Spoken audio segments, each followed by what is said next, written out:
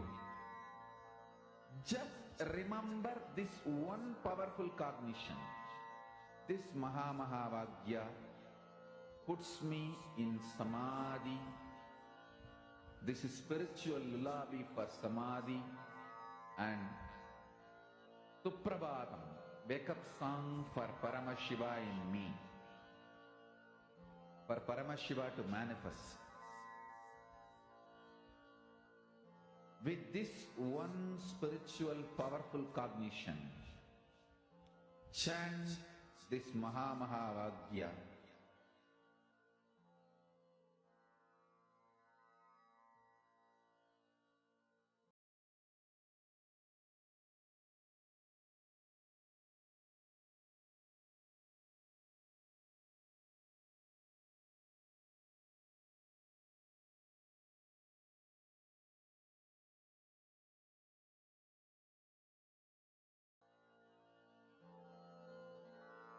Mahavagya, spiritual lullaby for Samadhi. And Suprabhatam, wake up call, wake up song for Paramashiva. For Paramashiva to manifest. With this one spiritual powerful cognition, chant this Mahavagya. Om Nityananda Paramashivoham. Om Nityananda Paramashivoham. Om Nityananda Paramashivoham. Om Nityananda Paramashivoham. Om Nityananda Paramashivoham. Om Nityananda Paramashivoham. Om Nityananda Paramashivoham. Om Nityananda Paramashivoham. Om Nityananda Paramashivoham. Om Nityananda Paramashivoham. Om Nityananda Paramashivoham. Om Nityananda Paramashivoham. Om Nityananda